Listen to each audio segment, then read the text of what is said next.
तर इकडे बघू शकता मस्तपैकी असे कुरकुरीत गरमागरम आपण आज बटाटा पकोडा म्हणजेच बटाट्याची भजे बनवलेले आहेत.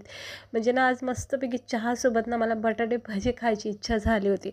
वडापाव आपण बाहेर गाडीवर खातो बघा, तिथे हे बटाट्याचे भजे हमखास बघायला भेटतात आणि इतके चवदार खमंग असतात. असं विशेष काहीच याच्यामध्ये साहित्य वगैरे नाही, पण याला खायची एक वेगळाच आनंद असतो.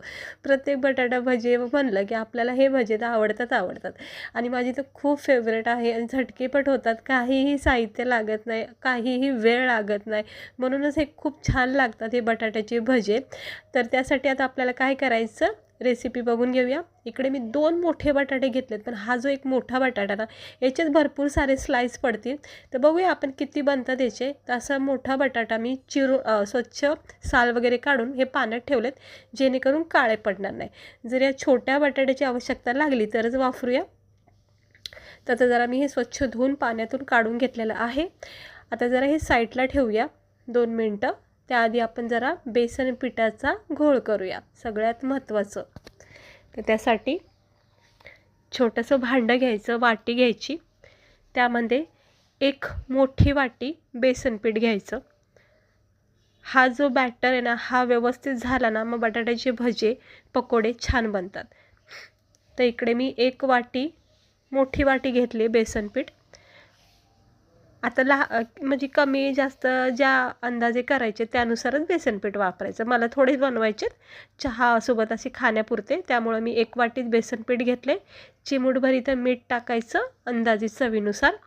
त्यानंतर इकडे थोडासा ओवा असा कुस्करून टाकायचा, छान फ्लेवर येतो बटाट्यामध्ये मस्तपैकी. तर इथं मी थोडासा ओवा टाकलेला आहे. तुम्ही हवं तर थोडीशी अगदी कोथिंबीर टाकू शकता, ऑप्शन आहे, नाही टाकलं तरी हरकत नाही. इथं मी ना थोडासा अगदी चिमूटभर ना इनो टाकते, अगदी चिमूटभर, जास्त नाही टाकायचं. याने जरा बटाटे ना चांगले फुलले जातात, मस्त वाटतात. नाही टाकलं तरी काही हरकत नाही, पण असेल तर थोडासा सोडा किंवा असा इनो टाकू शकता. आणि सुंदर अगदी पिवळसर रंग येण्यासाठी ना थोडीशी चिमूटभर हळदसुद्धा टाका. इनो आणि सोडा अगदी चिमटीत बसत ना इतकाच टाकायचा, जास्त टाकूच नका. आणि थेंबर पाणी टाकून ह्याचा ना घट्ट क्रीमी टेक्स्चर बनवा. अजिबात रनी म्हणजे पातळ बॅटर नको आहे, नाही तर मग बटाट्याला ना त्याची ह्या बेसन पिठाची कोटिंग बसणार नाही, पॅक नाही राहणार हे बेसन पीठ. त्यामुळं ना याच्यामध्ये दाटसरपणा घट्टपणा ठेवायचा बॅटरमध्ये. तुम्ही पाहू शकता हे अशा पद्धतीने हे बॅटर तयार पाहिजे आपलं पकोड्यासाठी. हे बघा, हे असं एकदम आईस्क्रीमाने वाटलं पाहिजे, एकदम क्रीमी टेक्स्चर पाहिजे आणि छान प्रकारे याला फेटून घ्यायचं. अजिबात बेसन पिठाच्या गुठळ्या राहता कामा नये. तर आता हे आपलं बेसन पीठ तयार झाले. आता आपण बटाट्याला कटिंग करू. आता ही पण एक सगळ्यात महत्त्वाची टिप आहे की हे बटाट्याचे पकोडे करताना जितके होईल तितके पातळ स्लाइस करा, खूप छान वाटतात बटाटे मग खायला. ते बटाट्याची स्लाइस करायचं असतं बघा कटर, ते जर असेल तर त्याने पटापटा ह्या स्लाइस पडतात पातळ एकदम. पण जर चाकूनी तुम्हाला जमत असेल व्यवस्थित कट करता असं पातळ, तर तुम्ही असं चाकूनीसुद्धा करू शकता. तर मला जमतं, सोपं जातं. तर हे बघू शकता मस्त असे पातळ स्लाइस केलेत बघा, किती सुंदर झालेत ना. पण हे आता आपल्याला एका पाण्यामध्ये धुवून काढायचं आहे, कारण बटाट्यामध्ये स्टार्च असतो ना, तो सगळा काढून घ्यायचा. म्हणजे स्वच्छ पाण्याने जरा धुवून घ्यायचं. तर एवढेसे एका बटाट्याचे बघा, अर्ध्याच बटाट्याचे किती सारे स्लाइस झालेले आहेत.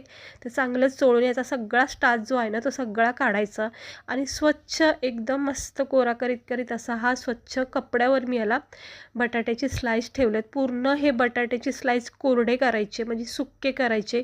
इतकं छान हे पुसून घ्यायचे बटाट्याची प्रत्येक स्लाइस. हे बघा, हलकाच हात वापरायचा, नाही तर बटाटे तुटू शकतात. त्यामुळे अगदी हलक्या हाताने चोळून घ्यायचं.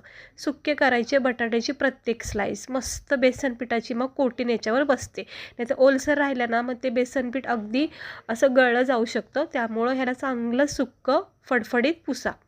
एकदम स्वच्छ कपड्याने पुसून घ्यायचं. तुम्ही पाहू शकता मस्त स्वच्छ कपड्याने मी हे बटाट्याची स्लाइस बघा पुसून घेतलेले आहे. सुक्केपट दिसत असतील बघा, अजिबात पाण्याचा अंश अजिबातच नाही राहिला याच्यात.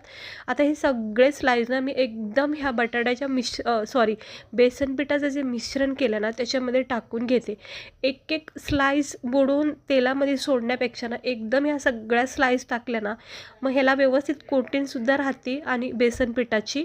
आणि दुसरी गोष्ट, पटापटा आपल्याला उचलून तेलामध्ये सोडता येतं. तर जितक्या होतील ना तितक्या मी जरा सुरुवातीच्या याच्यामध्ये टाकून घेते आणि हलक्या हाताने याला मिक्स करून घ्यायचं. बघा बेसन पिठाचं किती छान याला लेअर बसली बघा, तुम्ही पाहू शकता. एकदम मस्त आपलं बेसन पीठ झालं आहे, क्रीमी टेक्स्चर झालं आहे. त्यामुळं ह्या बेसन पिठाची कोटिंग बटाट्याला छान बसते. आणि दुसरी गोष्ट, बटाटे जे आपण सुक्केपट केलेत ना म्हणजे पुसून घेतलेत ना त्यामुळं लगेच बेसन पीठ याला पॅक झालं आहे. त्यामुळं स्वच्छ पुसून घ्या अगोदर बटाट्याचे स्लाईस आणि मगच असं बेसन पिठामध्ये याला डीप करून ठेवा. हे बघा, आता गरमागरम तेलामध्ये अशी एक एक फोड उचलायची. बेसन पीठ ह्याला पॅक झालेलं असतं कारण सुक्का होता आपल्या बटाट्याची स्लाईस, त्यामुळं बेसन पीठ ह्याला पॅक होतं लगेच. आणि जितके होईल मग तितकं तुम्ही टाकू शकता, कमी जास्त.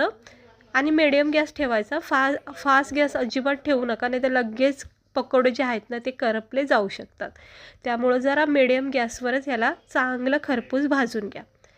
आणि तुम्ही पाहू शकता बघा किती मस्त असे फुगलेत का नाही आपले हे बटाट्याचे भजे. वाटतात का नाही हॉटेलसारखे, एकदम मस्त झालेत बघा.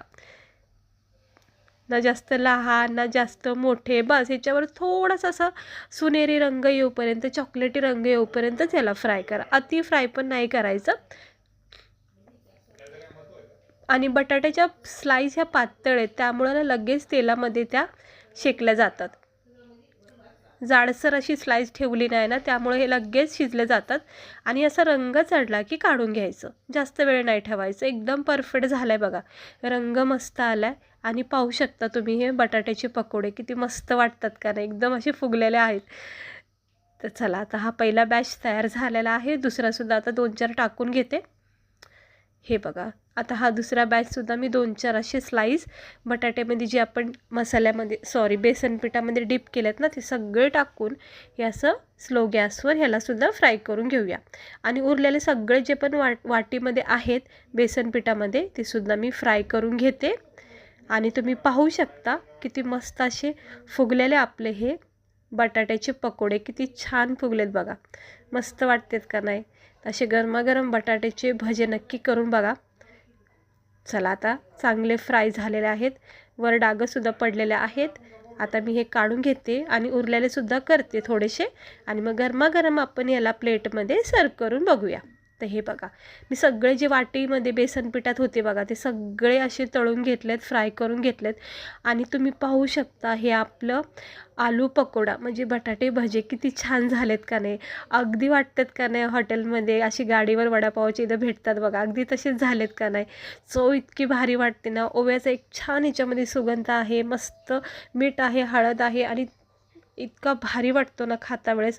तुम्ही पाहू शकता हे बघा, फक्त गरमागरम चहासोबत कितके भारी वाटतात. मिरच्या तळल्याला जर असं ना त्यासोबतसुद्धा तुम्ही खाऊ शकता. आता घरच्या घरी तुम्ही असे बटाट्याचे पकोडे करून बघा, खूप आवडीने खातील, सगळेजण आवडीने खातील. आणि बाहेरून आणायचं काहीच टेन्शन नाही. कधीही मन वाटलं खाऊ वाटलं तर तुम्ही हे 1-2 बटाट्यापासून भरपूर सारे असे बटाट्याचे पकोडे बनवू शकतात. इतके मस्त वाटले ना, खरं खूप छान चव लागली मला. ओव्याचा इतका मस्त फ्लेवर लागला आणि मस्तच वाटले. खरंच तुम्ही नक्की ट्राय करून बघा. जर बटाटे पकोडे जर बाहेर हॉटेलमध्ये वडापावच्या गाडीवर जर तुम्हाला ते बटाट्याची भजी खायला आवडतात ना तर हे नक्की करून बघा. अशा पद्धतीने घरच्या घरी भरपूर क्वांटिटीमध्ये आपण बनवू शकतो. आणि दुसरी गोष्ट म्हणजे खर्च वाचतो आपला, घरच्या घरी बनवून खायचं. तर कशी वाटली तुम्हाला रेसिपी? आवडली असेल नक्की लाईक करा आणि चॅनेलला सबस्क्राईबर करा. आणि बघा हा बटाट्याचा पकोडा किती छान क्रिस्पी झाला आहे, मस्त आतून जो बटाट्याने तो छानपैकी नरम सॉफ्ट झाला आहे. आणि याला ना खोबऱ्याच्या चटणीसोबत किंवा ना अशी तिखट चटणी वगैरे असेल, मिरच्या असतील तळल्याला किंवा ना असं जेवण वगैरे आपल्या सुक्या भाजीसोबतसुद्धा तुम्ही तोंडी लावून खाऊ शकता याला. तर चला, भेटते मी तुम्हाला पुढच्या व्हिडिओमध्ये.